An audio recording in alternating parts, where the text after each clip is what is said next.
सभी को बहुत बहुत धन्यवाद। बहुत जल्दी बैठक चल रही है,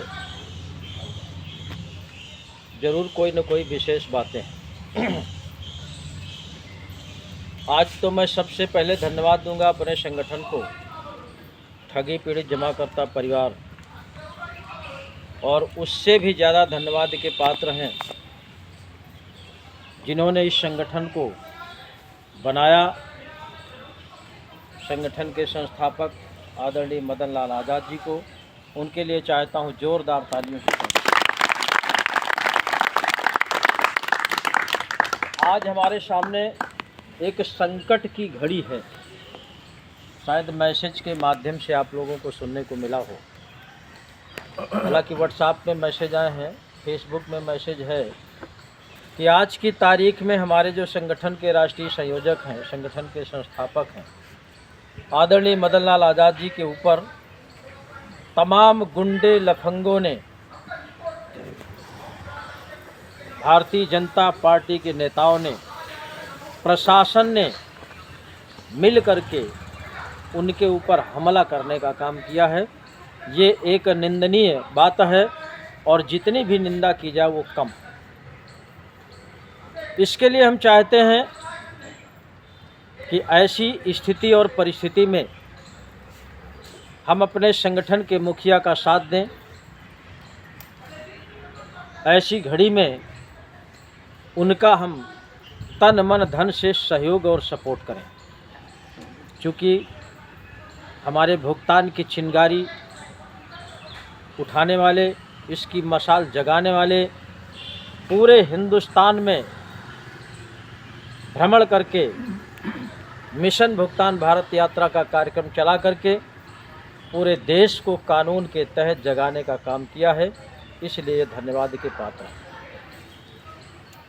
आज उनके ऊपर कई तरह के हमले भी किए गए और उल्टा उन्हीं के खिलाफ कई धाराओं में मुकदमा भी लिख दिया गया। ये सरकार की पावर है, ये लफंगों का पावर है, ये गुंडों का राज है। ऐसी स्थिति में हम अपने संगठन के मुखिया के साथ तन मन धन से खड़े हैं और आप सबसे अपेक्षा भी करते हैं कि आप लोग समर्थन करेंगे कि नहीं करेंगे? बिल्कुल करेंगे। हम चाहते हैं कि इस संकट की घड़ी में भले ही चाहे हमारी संगठन की ही थोड़ी बहुत गलती रही हो, लेकिन जब अगला कोई गलती करता है तो सामने वाला भी कहीं ना कहीं गलती करता है। स्वाभाविक होता है कि भाई अगर कोई हमारे ऊपर पत्थर फेंकेगा तो अपने बचने के प्रयास में हमें ज़रूर कुछ ना कुछ करना पड़ेगा। लेकिन ऐसी स्थिति में हमको संगठन बचाना भी है और संगठन के मुखिया को भी बचाना है। अब जब कोई मुकदमा लिख जाता है तो पहला काम होता है जमानत कराना, यही होता है ना। उसके लिए मैं चाहूँगा कि संगठन, फतेहपुर संगठन की तरफ से कुछ ना कुछ सहयोग आर्थिक रूप से हम संगठन को भेजें ताकि उनको जमानत कराने में सहयोग मिल सके। क्या सब लोग तैयार हैं इस बात के लिए? जो जिससे संभव हो सके। किसी के ऊपर कोई बाउंडेशन नहीं है। पहली प्राथमिकता आज की मैं ये देता हूँ, बैठक तो हमारी बराबर चलती रहती है, लेकिन आगे मेरा सुझाव है कि अगर हमें ज़रूरत पड़ जाएगी संगठन को बचाने के लिए या संगठन के मुखिया को बचाने के लिए, तो ये जो हमारा 1 साल से आंदोलन चल रहा है, इस आंदोलन में उस मुद्दे को भी प्लस करके हम अपनी आवाज़ अपने अपने ज़िले में उठाने का काम करेंगे। क्योंकि जब हम बराबर बैठे ही हैं तो एक समस्या के साथ साथ 4 समस्याएं हम उठाएंगे और ये रिपोर्ट शासन प्रशासन को पहुंचाने का काम अपने फतेहपुर जनपद से भी करेंगे। और इतना ही नहीं, हमने जो प्लान बनाया है केवल संगठन के मुखिया के ही लिए नहीं है, ये हमारे संगठन के प्रत्येक व्यक्ति के ऊपर अगर इस तरह का कभी कोई आघात हुआ, किसी भी तरह की अनावश्यक कोई समस्या आएगी तो उसके लिए भी मैं बराबर खड़ा रहूँगा, मेरा संगठन भी खड़ा रहेगा, उसके लिए भी हम तन मन धन से लगेंगे। ये कोई दिमाग में मत लगावे कि मुखिया के लिए व्यवस्था है, हमारे लिए नहीं है। ये किसी को चिंता करने की आवश्यकता नहीं है, क्योंकि अब संगठन का जो विस्तार है वो केवल भुगतान तक सीमित नहीं है, अब सब तरह के संघर्ष के लिए हमारा संगठन तैयार हो गया है। इसलिए आपको आज से ही सबसे पहला काम सदस्यता अभियान में लग जाना है। किसमें? सदस्यता अभियान में। और आपको अपने क्षेत्र में या किसी रिलेशन क्षेत्र में जाते हैं, किसी भी क्षेत्र में चले जाते हैं, तो वहाँ भी आपको अपना सदस्य बनाना है और उसका एक रजिस्टर रखिए, मोबाइल नंबर सहित गांव उसका लिख लीजिए, ताकि तुम्हारे पास रिकॉर्ड रहे कि किस गांव से कौन सदस्य है हमारा, संगठन का कहाँ कहाँ हमारा व्यक्ति है। दूसरा सुझाव ये है मेरा कि फतेहपुर जनपद में जितने ब्लॉक हैं, कोई ब्लॉक अछूता नहीं रहना चाहिए जहां पर आपका संगठन ना हो।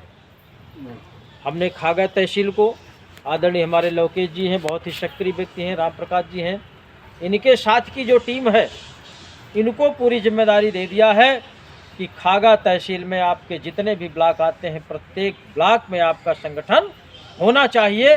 ये आप सबकी जिम्मेदारी बनती है। इसी तरह से फतेहपुर तहसील को जिम्मेदारी मैं राकेश साहू को देता हूँ। ये अपनी टीम तैयार कर लें, अपनी पूरी टीम तैयार कर लें, और फतेहपुर तहसील की जिम्मेदारी इनकी होगी। जितने भी ब्लॉक आते होंगे, प्रत्येक ब्लॉक में सदस्य होना चाहिए, प्रत्येक ब्लॉक में संगठन का व्यक्ति होना चाहिए, कोई ब्लॉक अछूता नहीं रहना चाहिए। अब आपका एक तहसील और बचता है, कौन सा? बेंदकी तहसील। बेंदकी तहसील की जिम्मेदारी हमारे जिला उपाध्यक्ष हैं अंबिका प्रसाद जी और बिंदा प्रसाद जी मिलकर के बेंदकी तहसील को पूरा विस्तार करने का काम करेंगे। ये इनकी जिम्मेदारी होगी। ये वीडियो के माध्यम से मैं प्रत्येक व्यक्ति को संदेश देना चाहता हूँ कि 28 सितंबर 2025 का जो कार्यक्रम नहर कॉलोनी परिसर फतेहपुर में लगा हुआ है, इसमें किसी भी कंपनी का कार्यकर्ता में एजेंट, वो एजेंट यहाँ आकर के अगर वास्तव में अपना भुगतान पाना चाहता है तो अपने निवेशकों के साथ ये प्लान को सुने 28 सितंबर को, और अपने निवेशकों के साथ 15 अक्टूबर 2025 को इसी प्रांगण में उपस्थित हो जाए। प्रत्येक निवेशक का एक एक पाई से भुगतान मैं कराऊंगा, ये मेरी गारंटी है। हाँ, बशर्ते प्रत्येक एजेंट को आगे आना होगा। कोई अगर एजेंट बदमाशी करता है तो मैं उनके निवेशकों से भी कहना चाहता हूं, वो निवेशक अपने एजेंट के खिलाफ कार्रवाई कर सकता है। संगठन आपके साथ खड़ा होगा, आपका सहयोग करेगा, क्योंकि ये संगठन प्रत्येक व्यक्ति के भुगतान की लड़ाई लड़ रहा है। अगर बीच में कोई एजेंट बदमाशी करेगा तो उसके भी खिलाफ हम लोग आवाज़ उठाने का काम करेंगे, इसमें कोई परे नहीं। क्योंकि ये भुगतान रूपी समस्या है, भुगतान के लिए संघर्ष चल रहा है। अगर भुगतान में कोई बाधक बनेगा, भले ही हमारा एजेंट क्यों ना हो, तो हम उसके खिलाफ भी बगावत करने को तैयार हो जाएंगे। इसमें सहमति है आप सबकी? हैं? एजेंट बदमाशी करते हैं कि नहीं करते? अगर एजेंट बदमाशी न करता होता तो आज सबका एक एक पाई से भुगतान हो गया होता। फतेहपुर जनपद में जिस तरह से सर्वे किया गया था, 2,33,000 एजेंट है सभी कंपनियों को मिला करके, लेकिन यहाँ संघर्ष करने वाले बेचारे इतने लोग बैठे हुए हैं। यही अपना धन खपाते हैं, यही अपना समय खपाते हैं, यही अपना तन मन धन सब न्यौछावर करने को तैयार है। बाकी मलाई खाने के लिए 95% अपने अपने घरों में पड़े हैं। उनके खिलाफ भी कुछ कार्रवाई होनी चाहिए कि नहीं होनी चाहिए? तो ये सुन ले वीडियो के माध्यम से, अगर उनका जमीर जिंदा है और जरा सा भी ईमानदारी उनके अंदर है तो अपने निवेशक का भुगतान कराने के लिए उनको भी अपने घर से निकलना पड़ेगा। 28 सितंबर 2025 को समय 10 बजे नहर कॉलोनी परिसर में उपस्थित होना पड़ेगा, अगर अपने निवेशकों का भुगतान कराना चाहते हैं तो। ये संदेश प्रत्येक व्यक्ति का आप लोग भेजिए।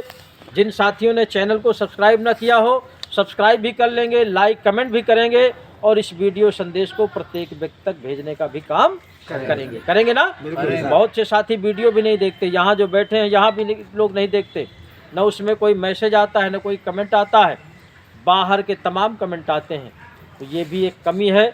जो साथी इस ग्रुप में ना जुड़ा हो वो जुड़ करके इसमें सब्सक्राइब कर लेगा तो बराबर उसको संदेश मिलता रहेगा। आज क्या हुआ, कल क्या हुआ, प्रतिदिन की खबर उसके पास घर बैठे प्राप्त होती रहेगी। इसलिए ये काम जरूरी है। आगे मैं ये कहना चाहता हूँ कि जिस तरह से सभी लोगों ने अभी संकल्प लिया, कुछ साथियों ने, कि मैं 10 गांव में अपना प्रचार प्रसार करूंगा, 50 गांव में करूंगा, कोई 100 गांव में करेगा। उसके लिए साथियों एक सिस्टम बना लीजिए। अगर आज आपके पास 1 घंटे का समय है तो आप अपने किसी भी करीब के गांव में